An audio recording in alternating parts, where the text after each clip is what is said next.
इसमें दिया गया है निम्नलिखित व्यंजकों में कौन कौन एक चर में बहुपद हैं और कौन कौन नहीं हैं। कारण के साथ अपने उत्तर दीजिए। तो इस प्रश्न से हमें ये मालूम होता है कि हमें कुछ इस तरीके से समीकरण दिए गए हैं और हमें ये चेक करना है कि क्या ये बहुपद हैं या नहीं है।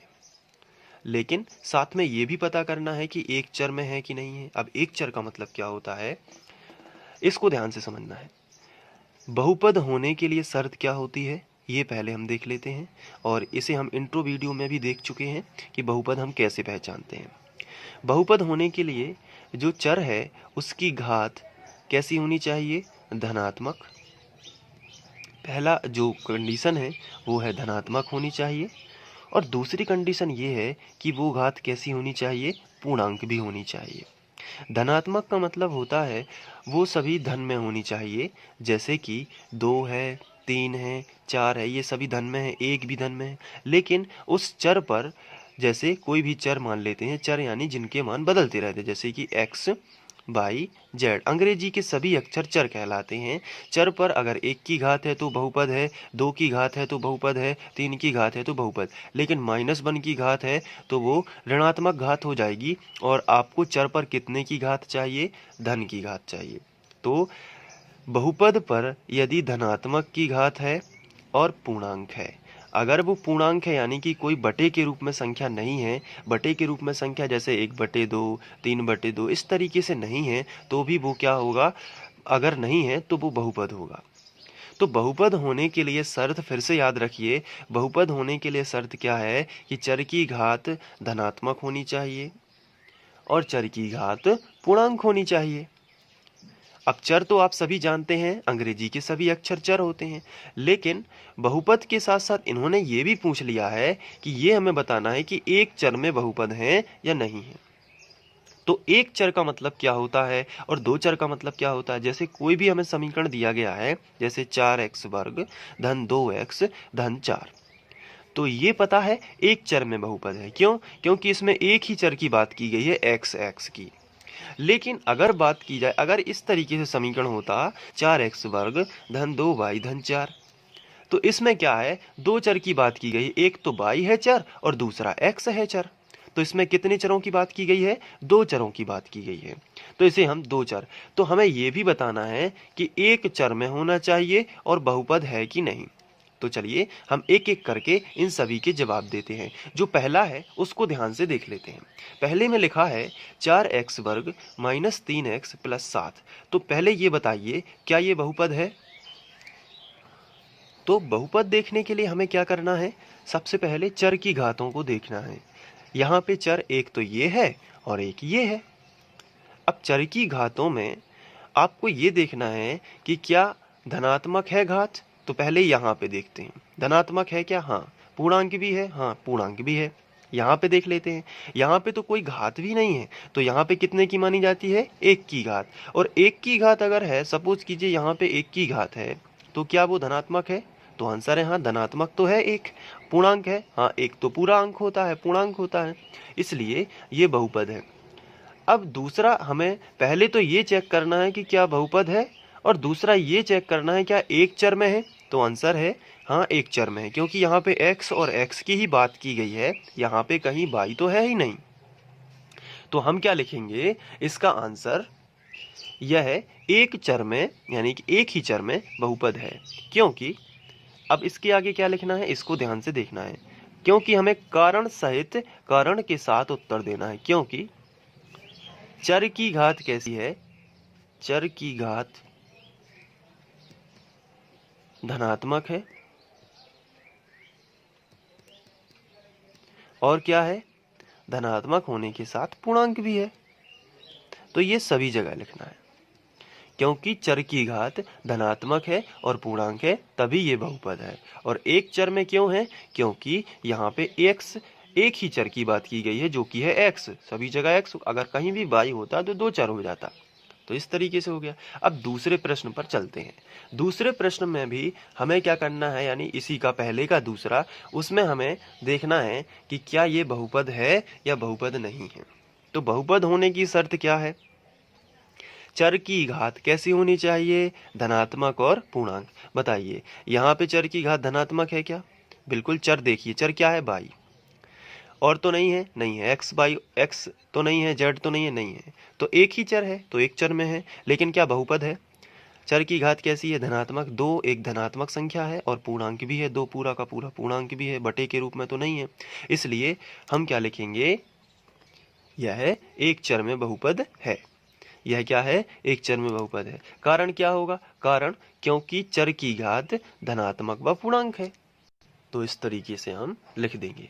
अब आइए तीसरे क्वेश्चन की ओर चलते हैं। तीसरे क्वेश्चन में आपको सबसे पहले ये बताना है कि क्या ये एक चर में है? तो आंसर है हाँ। अंग्रेजी के एक ही अक्षर टी की बात करी जा रही है, इसके बाद और अंग्रेजी का दूसरा अक्षर नहीं है, तो इसमें एक ही चर है। अब आपको ये बताना है कि क्या ये बहुपद है? तो बहुपद होने के लिए आपको चर की घात देखनी होगी कि धनात्मक है, और दूसरा देखना है पूर्णांक है कि नहीं। चलिए ठीक है, देख लेते हैं। यहाँ पे चर एक ये है और एक ये है। इसकी बात करें तो इसमें एक की घात मानी जाती है। कितने की घात मानी जाती है? एक की, क्योंकि कोई भी घात नहीं लगी हो तो एक की मानी जाती है। एक की घात कैसी होती है? धनात्मक भी होती है, पूर्णांक। चलिए यहाँ पे तो बहुपद लग रहा है, लेकिन यहाँ पे देखते हैं, क्योंकि वही तो है पूरा। यहाँ पे लेकिन टी पर अंडर रूट लगी है, और मैंने आपको इंट्रो वीडियो में भी बताया था कि अगर अंडर रूट लगा है तो आंखें मीच कर आप क्या बोल सकते हो कि ये क्या है? बहुपद नहीं है। क्यों? क्योंकि अंडर रूट की घात का मतलब होता है टी पर 1/2 की घात। कितने की घात? 1/2 की घात। और 1/2 की घात धनात्मक तो है, लेकिन पूर्णांक नहीं है, क्योंकि 1/2 आधा है। तो पूर्णांक कैसे हो गया? पूर्णांक का मतलब पूरा अंक, तो पूरा अंक तो नहीं है ये, इसलिए ये बहुपद नहीं है। तो यह एक चर में तो है, लेकिन बहुपद नहीं है। तो यहाँ पे आप क्या लिखोगे? बहुपद नहीं है। और इसके आगे आपको वही लाइन लिखना है, क्योंकि चर की घात धनात्मक व पूर्णांक नहीं है। तो इस तरीके से हमने लिख दिया। अब इसके बाद आगे बढ़ते हैं। अगला क्वेश्चन हमें दिया गया है 22 + 2/22। तो अब इसमें आपको क्या चेक करना है? क्या ये एक चर में है कि नहीं है? तो आंसर है ये एक चर में तो है, क्योंकि यहाँ भी y है, यहाँ भी y है। लेकिन क्या ये बहुपद है? तो आपको चर की घात देखना है। अगर ये समीकरण आपको लिखा गया है, इसको अगर हम और अच्छे से देखें तो ध्यान दीजिए, इसको हम ऐसे लिख सकते हैं। इस y को ऊपर ले जाना पड़ेगा, क्योंकि हमें एक सा बनाना है। तो y प्लस ये y ऊपर जाएगा तो 2y पर -1 की घात आ जाएगी। क्यों आएगी? क्योंकि नीचे है तो +1 की है, इसको ऊपर ले जाएंगे तो y -1 हो जाएगा। अब चर की घात तो यहाँ पे ऋणात्मक हो गई, तो ये बहुपद नहीं है। तो यहाँ पे हम सीधा लिखेंगे बहुपद नहीं है, क्योंकि चर की घात ऋणात्मक है। तो इस तरीके से हम लिख देंगे। इसके बाद आखिरी और कर लेते हैं, जो कि है यहाँ पे। तो यहाँ पे x पर 10 की घात है, y पर 3 की घात है और t पर 50 की घात है। तो क्या ये एक चर में है? तो आंसर है नहीं, ये तो 3 चर में है। x भी है, y भी है और t भी है। लेकिन ये बहुपद है, क्योंकि सभी की घात धनात्मक भी है और पूर्णांक भी है। लेकिन हमसे क्वेश्चन में क्या पूछा गया? क्वेश्चन में तो ये पूछा गया है कि एक चर में बहुपद है कि नहीं। तो आपको लिखना है ये एक चर में तो बहुपद नहीं है। तो आप क्या लिखोगे? एक चर में बहुपद नहीं है, क्योंकि ये 3 चर में है।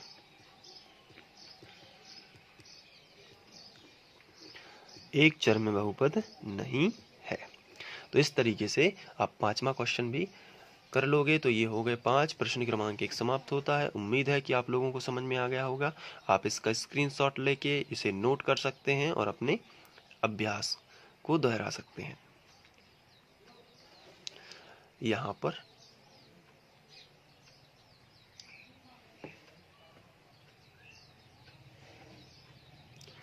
तो आइए सबसे पहले प्रश्न पढ़ लेते हैं।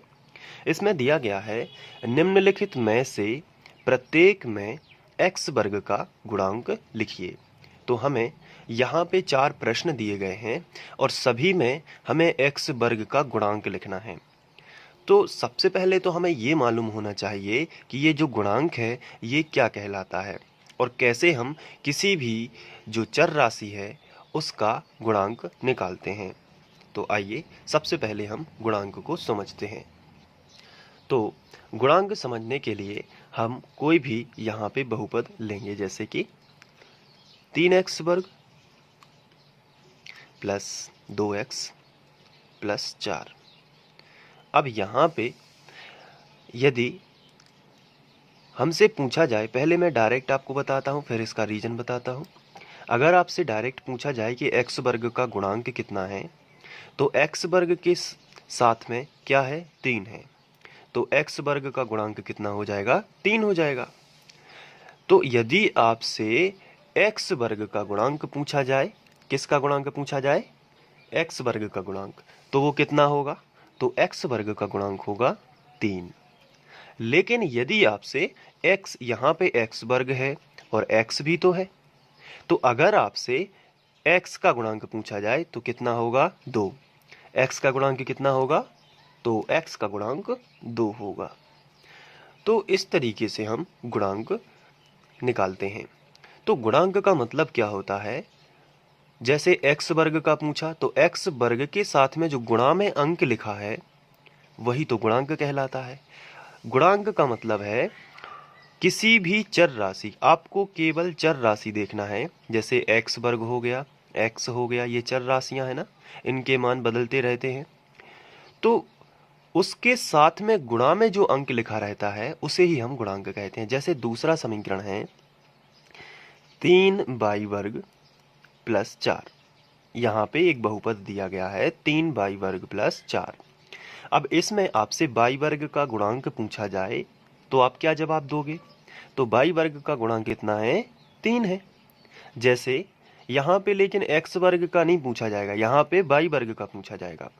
जैसे नॉर्मल एग्जाम्पल, आपको एक समीकरण दिया गया है 3t प्लस 6 और आपसे इस समीकरण में t का गुणांक पूछा जाए तो t का गुणांक कितना होगा, 3, क्योंकि t के गुणा में कौन सा अंक है, 3 है, तो t का गुणांक कितना हो जाएगा, 3 हो जाएगा। लेकिन यदि इसी बहुपद में आपसे t वर्ग का गुणांक पूछा जाए तो आप क्या जवाब दोगे, इसमें क्या t वर्ग है क्या कहीं, आंसर है नहीं, t वर्ग नहीं है, इसलिए t वर्ग का गुणांक कितना होगा, 0 होगा। तो गुणांक किसी का भी हो सकता है या किसी का भी पूछा जा सकता है। जैसे आपसे x का गुणांक पूछा जा सकता है, x वर्ग का गुणांक पूछा जा सकता है, y का गुणांक पूछा जा सकता है, या फिर y वर्ग का गुणांक पूछा जा सकता है। आइए यहाँ पे हम एक दो एग्जाम्पल और करते हैं और इसके बाद आपका गुणांक जो है क्लियर हो जाएगा। जैसे यहाँ पर 4 बहुपद लिखे हुए हैं। अब पहले क्वेश्चन की ओर देखते हैं। इसमें आपसे यदि x वर्ग का गुणांक पूछा जाए तो क्या जवाब होगा, क्या आप बता सकते हैं x वर्ग का गुणांक कितना होगा, तो इसका सही आंसर है x वर्ग का गुणांक होगा 3। पहले क्वेश्चन में x वर्ग के साथ गुणा में क्या लिखा है, 3, तो x वर्ग का गुणांक कितना हो जाएगा, 3। लेकिन इसी पहले क्वेश्चन में आपसे x का गुणांक पूछा जाए, किसका गुणांक पूछा जाए, x का, तो x क्या इसमें है, आंसर है नहीं, ये तो x वर्ग है और फिर ये अचर पद लिखा है, लेकिन यहाँ पे x तो है ही नहीं, तो x का गुणांक कितना होगा, 0 होगा। क्यों होगा, क्योंकि हम इसी को आगे बढ़ा के लिख सकते हैं 0 इंटू एक्स, तो x का गुणांक कितना होगा, 0। तो इस तरीके से, क्योंकि इसका मतलब 0 ही होता है, 0 का गुणा x में करोगे तो क्या आएगा, 0 ही आएगा, इसलिए हम इस तरीके से लिख सकते हैं। या फिर आप दूसरे तरीके से ये समझिए, जो जिसका गुणांक पूछा गया है और अगर वही इस बहुपद में नहीं है तो उसका गुणांक कितना लिखना है, आपको 0 लिखना है। जैसे दूसरे क्वेश्चन पर आइए, अगर हम दूसरे क्वेश्चन की बात करें तो इसमें आपसे z वर्ग का गुणांक पूछा जाए तो कितना होगा, z वर्ग का गुणांक 4 होगा और z का गुणांक कितना होगा, 6 होगा। यहाँ पे देखिए, अगर हम तीसरे क्वेश्चन की बात करें तो इसमें y वर्ग का गुणांक कितना है, 9 है, और t वर्ग का अगर इसकी बात करें तो t वर्ग का गुणांक कितना है, 8 है, और t का गुणांक कितना है, 9 है। लेकिन अगर इसमें t घन का गुणांक पूछ लिया जाए, t घन का, तो वो कितना होगा, 0 होगा, क्योंकि इसमें t घन है नहीं। जैसे इस क्वेश्चन में y का गुणांक पूछ लिया जाए तो y का गुणांक, तो y तो है नहीं इसमें सिंगल y, तो y का गुणांक कितना होगा, 0 होगा। तो इस तरीके से गुणांक निकालना काफ़ी आसान है। उम्मीद है कि आप लोगों को गुणांक समझ में आ गया होगा। चलिए अब हम एक्सरसाइज करते हैं जो हमें अपनी बुक में दी गई है, आप इसे आसानी से कर पाएंगे। तो पहले ही क्वेश्चन में हमें बता दिया गया है कि हमें x वर्ग का गुणांक लिखना है, चाहे कोई भी समीकरण हो, हमें केवल x वर्ग का ही गुणांक लिखना है। चलिए पहले क्वेश्चन में अब आपको ही बताना है, क्योंकि मेरा काम तो हो गया है समझाने का। अब आपका काम है एक्स वर्ग का गुणांक बताइए। तो यहाँ पे एक्स वर्ग, अब यहाँ पे एक बात याद रखना है कि एक्स वर्ग के ये प्लस लिखा है और उसके बाद 2 लिखा है, तो यहाँ पे कुछ बच्चे ये गलती कर सकते हैं कि एक्स वर्ग का गुणांक हो सकता है कि वो 2 बता दें, क्योंकि एक्स वर्ग के यहाँ पे कुछ नहीं लिखा है। लेकिन ध्यान रखना है ये तो प्लस में लिखा है 2, लेकिन गुणांक का मतलब क्या होता है, गुणा में। लेकिन एक्स वर्ग के गुणा में तो कुछ भी नहीं लिखा है। जब कुछ भी नहीं लिखा है तो 1 माना जाता है ना। तो एक्स वर्ग के बिल्कुल पास में गुणा में क्या होगा, यहाँ पे 1 होगा। जब कुछ भी ना लिखा हो तो 1 माना जाता है। तो एक्स वर्ग तो है, इस पूरे बहुपद में एक्स वर्ग तो है, इसलिए गुणांक तो होगा। लेकिन एक्स वर्ग 1 ही है, इसलिए एक्स वर्ग का गुणांक कितना होगा, 1। तो हम यहाँ पे लिख देंगे एक्स वर्ग का गुणांक 1 है। इसके बाद दूसरा क्वेश्चन देख लेते हैं। दूसरे क्वेश्चन में आपको यहाँ पे ध्यान से देखना है और एक्स वर्ग का गुणांक बताना है। चलिए बताइए एक्स वर्ग का गुणांक कितना है। तो एक्स वर्ग क्या इसमें है, आंसर है हाँ एक्स वर्ग तो है। लेकिन एक्स वर्ग के आगे गुणा में क्या लिखा है, तो यहाँ पे फिर कुछ नहीं लिखा है। तो यहाँ पे कितना माना जाएगा, 1 माना जाएगा। तो एक्स वर्ग का गुणांक होगा 1। तो यहाँ पे है लेकिन ये माइनस भी है, तो माइनस अब साथ में लिखेंगे। यहाँ पे प्लस था तो प्लस लिखना नहीं होता है, क्योंकि प्लस का तो माना जाता है। लेकिन माइनस है तो माइनस तो लिखना पड़ेगा। इसलिए एक्स वर्ग का जो गुणांक होगा वो कितना होगा बताइए, एक्स वर्ग का गुणांक -1। चलिए इसमें बताना है अब तीसरे क्वेश्चन में। चलिए तीसरा क्वेश्चन आपके सामने है। इसमें आपको एक्स वर्ग का गुणांक बताना है। एक्स वर्ग के गुणा में कितना लिखा है, सीधा ये पूरा π/2। तो एक्स वर्ग का गुणांक कितना हो जाएगा, π/2। तो ये हो गया इस तरीके से। अब चौथे क्वेश्चन की ओर चलते हैं। चौथे क्वेश्चन में √2 × x - 1। तो इसमें हमसे पूछा गया है एक्स वर्ग का गुणांक बताइए। क्या इसमें एक्स वर्ग है कहीं, तो आंसर है नहीं, एक्स वर्ग तो है ही नहीं। तो एक्स वर्ग का गुणांक कितना होगा, तो एक्स वर्ग का गुणांक 0 हो जाएगा, क्योंकि इसमें एक्स वर्ग तो है ही नहीं। इसलिए एक्स वर्ग का गुणांक कितना होगा, 0। एक्स वर्ग होता अगर तो भले ही सिंगल होता तो उसका गुणांक 1 हो जाता, जैसे कि हमारे पिछले क्वेश्चन में था। लेकिन यहाँ पे तो एक्स वर्ग है ही नहीं, तो एक्स वर्ग का गुणांक कितना होगा, 0। तो इस तरीके से प्रश्न क्रमांक दूसरा आसानी से आप कर लेंगे। और इसमें 35 घात के द्विपद और 100 के घात के एक पद का हमें उदाहरण देना है। ये काफ़ी सिंपल क्वेश्चन है, लेकिन उतना ही समझने वाला भी है, क्योंकि यहाँ पे कुछ बच्चे इनके आंसर को याद कर लेते हैं कि 35 की घात का द्विपद ये हो गया और 100 की घात का एक पद ये हो गया। लेकिन ऐसा नहीं करना है, क्योंकि हमें इसको बहुत अच्छे से समझना है। अब कैसे इसको समझा जाए, तो बहुपद के घातों के आधार पर प्रकार हम लोगों ने पढ़े हुए हैं और पदों के आधार पर भी हमने प्रकार पढ़े हुए हैं। घातों के आधार पर बहुपद कितने प्रकार का होता था, 3 या 4, और फिर जैसे घातें बढ़ती जाएगी वैसे होता है। जैसे कि रेखीय बहुपद, द्विघातीय बहुपद, त्रिघातीय बहुपद। इसी प्रकार से पदों के आधार पर भी हमने बहुपद पढ़ा हुआ है। पदों के आधार पर कैसे, जैसे एक पदीय बहुपद, द्विपदीय बहुपद, त्रिपदीय बहुपद, इस तरीके से। अब इसको थोड़ा अच्छे से समझना है। जैसे आपसे कहा जाए आप कोई भी द्विपदीय बहुपद लिखिए, तो आप जल्दी से कोई भी लिख सकते हैं। जैसे 2x + 4, इसमें कितने पद हैं, एक पद ये है और दूसरा पद ये है, तो ये होगा ना द्विपदीय बहुपद। जैसे आप लिख सकते हैं 2y² + 3, ये भी कैसा है, एक द्विपदीय बहुपद है। आपसे अगर कहा जाए कि द्विपदीय बहुपद में लेकिन घात आपको 4 की रखना है, तो आप कैसे लिखोगे, आप इसी में घात बस 4 की कर दोगे और द्विपदीय बहुपद लिखोगे। कैसे लिखोगे, 2y/4 की घात + 3। तो ये कैसा हुआ, ये 4 की घात वाला द्विपदीय बहुपद हो गया। जैसे आपसे कहा जाए एक पदीय बहुपद लिखिए, तो आप क्या करोगे, आप इस तरीके से x बना दोगे या y बना दोगे, तो ये हो गया ना एक पदीय बहुपद। या फिर आप z भी बना सकते हो, ये भी एक पदीय बहुपद है। या फिर आप 3x भी लिख सकते हो, ये भी, इसमें भी एक ही पद है। तो इस तरीके से अगर हमसे मन से कहने के लिए बोला जाए कि आप एक पदीय बहुपद लिखिए, तो बहुत सारे एग्जाम्पल है। यदि आप द्विपदीय बहुपद के बारे में देखें तो इसके भी कई एग्जाम्पल हैं, बहुत सारे। त्रिपदीय बहुपद के भी कई सारे एग्जाम्पल हैं। लेकिन कुछ खास कंडीशन में, जैसे यहाँ पे बोला गया है कि 35 के घात का द्विपद लिखिए, तो पहले तो आप कोई भी द्विपद लिख दीजिए। जैसे 6x + 2, ये द्विपद है कि नहीं है? बिल्कुल है। अगर आपसे बोला जाए द्विपद लिखिए तो 6 + 3 ये भी एक द्विपद है। लेकिन 35 की घात का द्विपद लिखना है तो आप किसी भी द्विपदीय बहुपद में यहाँ पर 35 की घात लगा सकते हैं, यहाँ पर भी 35 की घात लगा सकते हैं। तो ये 35 की घात का द्विपद हो गया। यहाँ पर भी वही केस है, ये भी 35 की घात का द्विपद हो गया। यहाँ पे कोई दूसरा स्टूडेंट इस तरीके से भी लिख सकता है x + 22 और x के ऊपर 35 की घात, ये भी 35 की घात का द्विपद है। या x + 3 लिख सकता है और ये 35 की घात, तो 35 की घात का द्विपद है। तो इसके बहुत सारे एग्जाम्पल हैं, कोई एक उदाहरण लिखना है तो हम यहाँ पे लिख सकते हैं कि 35 की घात का द्विपद। हम यहाँ पे पहले हेडिंग डालेंगे 35 की घात का द्विपद, और सबसे पहले हम कोई भी द्विपद बहुपद लिख लेंगे, कोई भी द्विपद बहुपद।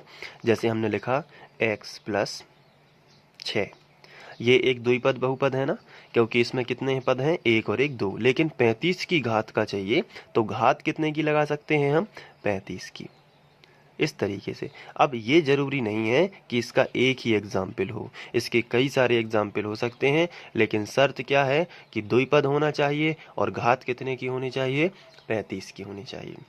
इसी तरीके से 100 की घात का एक पद चाहिए तो हेडिंग लगाएंगे 100 की घात का एक पद। तो एक पद तो कुछ भी हो सकता है, हमने ये लिख दिया भाई, तो ये एक पदीय बहुपद है। अब इस पर यदि हम 100 की घात लगा दें तो ये 100 की घात का एक पद हो जाएगा। तो इस तरीके से हम बहुत सारे एग्जाम्पल लिख सकते हैं। अब x के ऊपर 100 की घात लगा दीजिए तो x की हो गया। तो इस तरीके से हो सकता है। उम्मीद है कि आपको समझ में आ गया है। Thank you. लिखित बहुपदों में से प्रत्येक बहुपद की घात लिखिए। तो यहाँ पर प्रत्येक बहुपद की घात हमसे पूछी गई है। तो इंट्रो वीडियो जब मैंने बनाया था तो उसमें हम लोगों ने बहुपद के प्रकार पढ़े थे। घातों के आधार पर और पदों के आधार पर दोनों प्रकार से हमने बहुपद की घात के बारे में पढ़ा हुआ था। तो बस बड़ा ही सिंपल है, हमें यहाँ पर बहुपद की घात बताना है। तो इसमें आपको सबसे ऊंची घात देखना है कितने की है। देखिए यहाँ पर 1 की घात है, अगर कोई भी घात नहीं लगी है तो 1 की घात है। यहाँ पर कितने की घात है, 2 की घात है। लेकिन सबसे अधिकतम घात कितने की है, 3 की। तो पूरे बहुपद में जो बहुपद की घात होगी, घात बराबर कितने की हो जाएगी बताइए, 3 की हो जाएगी, क्योंकि सबसे ऊंची घात 3 है। चलिए सेकंड देखते हैं। इसमें सबसे ऊंची घात कितने की है, 2 की है। तो यहाँ पे हम घात बराबर 2 लिख देंगे। बहुत ही सिंपल है घातों को पहचानना बहुपद में। यहाँ पर घात कितने की है, तो यहाँ पर, और घात हमेशा कहाँ देखना है, वो भी हमेशा चर राशि पर होगी, यानी कि चर राशि पर ही घात होती है। तो यहाँ पे चर राशि क्या है, t है। तो t पर कुछ भी घात नहीं है तो 1 की घात मानी जाती है। तो घात बराबर कितनी होगी, 1। लेकिन यहाँ पे तो चर राशि है ही नहीं, तो घात 0 होगी, क्योंकि चर राशि होती तो घात कम से कम 1 की होती। लेकिन यहाँ पे चर राशि है ही नहीं, तो घात कितनी हो जाएगी, 0 हो जाएगी। इसी क्रम को आगे बढ़ाते हुए हम लोग प्रश्न क्रमांक 5 भी करेंगे। तो प्रश्न क्रमांक 5 में कहा गया है, बताइए कि निम्नलिखित बहुपदों में कौन कौन बहुपद रैखिक हैं, कौन कौन द्विघाती हैं और कौन कौन त्रिघाती हैं। तो ये जो है हमसे पूछा गया है। तो रेखीय बहुपद क्या होता है, रेखीय बहुपद या रैखिक बहुपद क्या होता है, जिसमें अधिकतम 1 की घात हो। और द्विघाती क्या होता है, जिसमें अधिकतम 2 की घात हो। और त्रिघाती का मतलब जिसमें अधिकतम 3 की घात हो। बताइए इस बहुपद में अधिकतम घात कितने की है, तो अधिकतम घात कितने की है, 2 की है। इसलिए ये जो बहुपद है ये कैसा है, द्विघाती बहुपद। तो इसके नीचे हमने लिख दिया द्विघाती बहुपद। अब इसके बाद इसमें बताइए अधिकतम घात कितने की है, तो इसमें अधिकतम घात है 3 की। तो ये कौन सा हो जाएगा, त्रिघाती बहुपद। चलिए अब हम तीसरे क्वेश्चन की ओर बढ़ते हैं। इसमें लिखा है, इसमें बताइए सबसे उच्चतम घात कितने की है, तो उच्चतम घात है 2 की, इसलिए ये बनेगा द्विघाती बहुपद। तो यहाँ पे हमने लिख लिया द्विघाती बहुपद। और आखिरी वाला है, इसमें एक और है अभी, इसमें अधिकतम घात कितने की है, 1 + x में। तो यहाँ पे जो चर राशि है उस पर कोई भी घात नहीं है तो 1 की मानी जाती है, और ऐसी स्थिति में ये रैखिक बहुपद होगा। और आखिरी वाला जो है यहाँ पे 3t लिया है, यानी कि 3t दिया है। तो इसके बाद इसमें भी जो चर है उसमें 1 की घात है, तो यहाँ पे रैखिक बहुपद। इसके बाद आर स्क्वायर है, इसमें अधिकतम 2 की घात है इसलिए द्विघाती हो जाएगा, द्विघाती बहुपद।